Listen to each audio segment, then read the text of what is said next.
Même mécanique de sélection, Cédric, avec là aussi un palmarès qui s'est dessiné et qu'on va dévoiler ensemble. On élargit un petit peu l'horizon avec la troisième. C'est un fonds signé Amiral Gestion. C'est le sextant autour du monde, né en juillet 2005. Il met l'accent sur l'industrie, la consommation cyclique, sans oublier la technologie. Et puis deuxième position pour, là aussi, tiens, un fonds qu'on avait primé durant 2 ans. C'est le Fidelity World Fund, créé en 1996 et géré depuis juillet 2014 par Jeremy Podger, qui donc a comme objectif de réaliser un objectif de croissance sur un portefeuille d'actions couvrant l'ensemble des marchés internationaux. Voilà pour les 2 membres. Rapprochez-vous, Romain, et vous avez donc une nouvelle enveloppe. On va essayer de faire mieux que les Oscars avec voilà, je mets mes le lunettes. lauréat cette année. C'est un peu bizarre ce nom. Alors allez-y. On croirait qu'on est en cours de chimie. Peut-être certains voient H2O, Multi-Equities. Ouais. H2O, Multi-Equities, H2O, maison affiliée à la galaxie Natixis à travers Natixis Global Asset Management.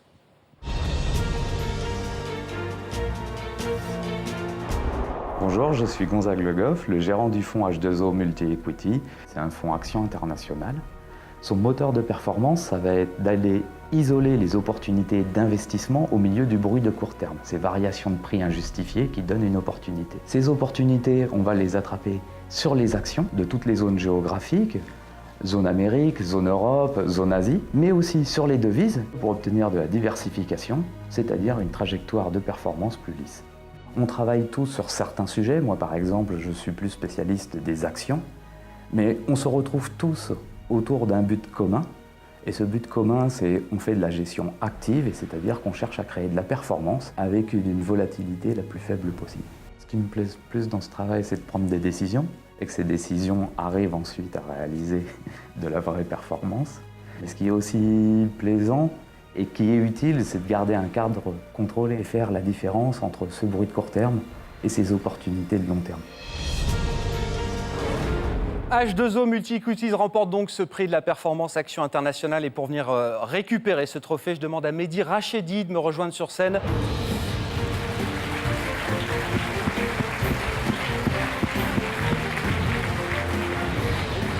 Directeur des partenariats de Ngam. On dit Ngam, c'est ça, Mehdi? Natixis Global Asset Management. Et donc H2O est une maison affiliée à Ngam. On a entendu le gérant du fonds, Gonzague Le Goff, qui nous a dressé un peu sa philosophie comme ça. Est-ce qu'il y a un biais particulier? Parce que c'est un fonds monde, action globale. On parlait de la désaffection des actions européennes. Qu'est-ce qu'ils en pensent chez H2O de la désaffection du territoire européen en termes d'investissement?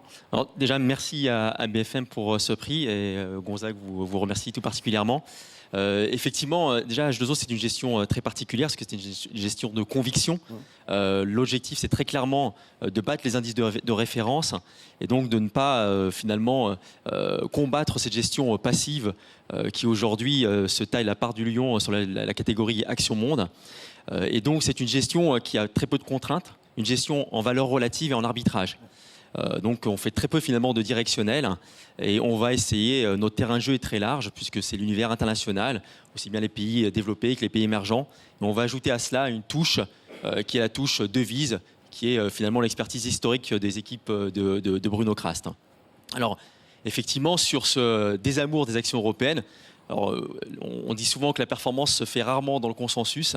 Très clairement, aujourd'hui, à H2O, et notamment sur Multi-Equities, on va privilégier la zone européenne, tout simplement parce qu'on estime que les fondamentaux restent très bons, qu'on a une banque centrale qui est très active et qui soutient la zone euro. On a des résultats aussi d'entreprises qui sont plutôt bons. Alors, on en parlait tout à l'heure, il y a des aléas, notamment le risque politique. Une fois ce risque dissipé, c'est quand même la plus grosse probabilité, on peut penser qu'on aura un rallye haussier sur les actions européennes et que donc on sera une zone à privilégier dans les mois et les semaines qui viennent. Bon, gestion de conviction et une conviction affirmée donc sur l'Europe à travers notamment ce fonds Multi-Equities. Vous le disiez, leur expertise chez H2O, c'est le monde des devises, le forex comme on l'appelle, avec l'environnement qu'on connaît. Il y a une question clé, semble-t-il, aujourd'hui pour les investisseurs et les financiers. Dans quel sens va aller le dollar ? Est-ce que là-dessus aussi, ils ont une conviction forte, j'imagine? On a une conviction, Oui. effectivement, on a une conviction forte. On pense que le dollar devrait continuer à s'apprécier. Alors pas forcément uniquement par rapport à l'euro, hein, mais par rapport également aux devises du reste du monde, car c'est aussi lié finalement au jeu des politiques monétaires avec une Fed qui a stoppé son QE déjà, qui a commencé à monter ses taux et qui devrait continuer à le faire sous l'effet également de Trump. Et ça milite pour un dollar qui sera plus fort dans les années qui viennent. Alors bien sûr, ça se fait pas Non, d'un ça coup se d'un fait pas seul. comme un long fleuve tranquille. Exactement, mais on peut penser que le dollar se renforcera dans les semaines, dans les mois qui viennent. Deux convictions, hein, action européenne et le dollar sera plus fort. Bravo, enfin vous féliciterez en tout cas les équipes d'H2O pour nous. Mehdi Rachedi, on va vous remettre ce trophée que vous transmettrez bien sûr aux équipes d'H2O et aux gérants de H2O Multi Equities, Gonzague Le Goff, le prix de la performance des fonds Action Internationale.